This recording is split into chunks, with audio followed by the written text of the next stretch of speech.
વસાવાના પુત્ર મહેશભાઈ વસાવાએ અત્યારે તાજેતરમાં કોંગ્રેસ જોઈન કર્યું છે, તેનાથી પાર્ટીમાં શું ફાયદો? બિલકુલ.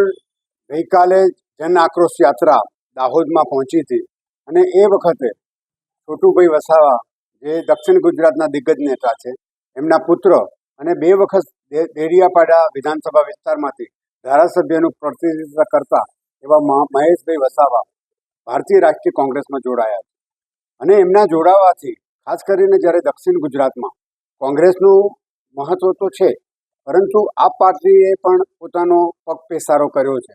આ સંજોગોમાં આ છોટુભાઈ વસાવા પરિવાર અને ખાસ કરીને મહેશભાઈ વસાવા જે પોતે પણ 2 વખત ધારાસભ્ય તરીકે વિજેતા નીવડ્યા છે અને એ વિસ્તારમાં સમગ્ર સમાજમાં એમનું ખૂબ જ મહત્વ અને એમનું વર્ચસ્વ છે, ત્યારે મહેશ વસાવાને કોંગ્રેસ પાર્ટીમાં જોડાવાથી પાર્ટીને તો ફાયદો થશે, સાથે એક નવું નેતૃત્વ આ વિસ્તારમાંથી કોંગ્રેસ સાથે જોડાવા આવનાર સમયમાં સમગ્ર નર્મદા જિલ્લો અને ભરૂચ જિલ્લો એમાં કોંગ્રેસને વધુ ફાયદો થવાની પૂરતી શક્યતાઓ છે.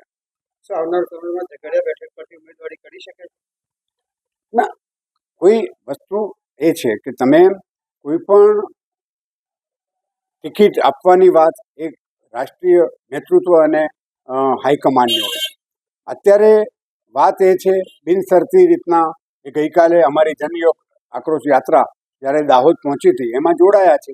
અત્યારે તો જોડાવાની વાત છે અને એમણે પોતાના પ્રતિભાવમાં કહ્યું પણ છે કે હું કોઈ પણ બિનશરતી રીતના ભારતીય રાષ્ટ્રીય કોંગ્રેસમાં જોડાયો છું અને એક અદના કાર્યકર તરીકે, સામાન્ય કાર્યકર તરીકે હું કોંગ્રેસનું કામ કરીશ અને કોંગ્રેસ મને જે પણ જવાબદારી સોંપશે એને હું મારી સંનિષ્ઠ અને નિષ્ઠાથી નિભાવીશ.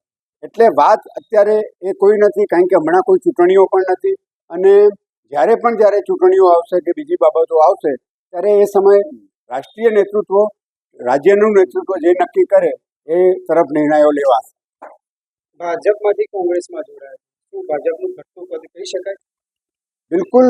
એમને ગઈકાલે દાહોદની જન આક્રોશ યાત્રામાં એમણે પોતે નિવેદન આપ્યું કે જે રીતના ભારતીય જનતા પાર્ટીનું શાસન છે અને એમાં ગરીબ આદિવાસી લોકોને જે રીતના અત્યાચાર થાય છે, પક્ષીપંદના લોકો, ગરીબ લોકો જે મૂંઝવણ અનુભવે છે, એમની સમસ્યાઓ છે, એને નિરાકરણ કરવા માટે એમને એવું લાગ્યું કે ભારતીય રાષ્ટ્રીય કોંગ્રેસ પાર્ટી એ વિચારધારા છે કે જે સૌને સાથે લઈને ચાલે છે.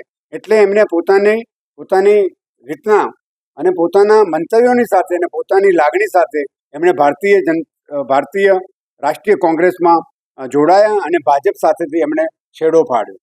પંચમહાલ જિલ્લાના લોકો માટે શું સંદેશ આપો છો તમે? પંચમહાલ જિલ્લામાં પણ આવનાર સમયમાં જે રીતના કોંગ્રેસ પાર્ટીમાં જોડાય છે, કેટલાય લોકો હમણાં પ્રદેશ લેવલે પણ જોડાયા, હમણાં મધ્ય ગુજરાતમાં પણ આ પરિવર્તન આવ્યું અને જન આક્રોશ યાત્રા જે કાર્યક્રમો સફળ થાય છે અને ખાસ કરીને જે રીતના ભારતીય જનતા પાર્ટીનું શાસન દેશમાં અને રાજ્યમાં છે એમાં સામાન્ય ગરીબ આદિવાસી લોકોને અને જે અન્યાય થઈ રહ્યો છે, મુશ્કેલીઓ છે અને જે રીતના ભ્રષ્ટાચાર, નલ સે જલ હોય કે મનરેગા યોજનામાં એનાથી જે રીતના વ્યાપક ગેરરીતિઓ થઈ રહી છે, સરકારી અધિકારીઓના કમ્પાઉન્ડો અને એ બધું જે સામે આવી રહ્યું છે એનાથી આમ જનતા સમજી ગઈ છે કે હવે પરિવર્તન લાવવાનું અને 27ની ચૂંટણીઓ સામે છે ત્યારે ગુજરાતમાં પરિવર્તન આવશે અને ફરી એ કોંગ્રેસના સુનહેરા દિવસો પુનઃ આવશે.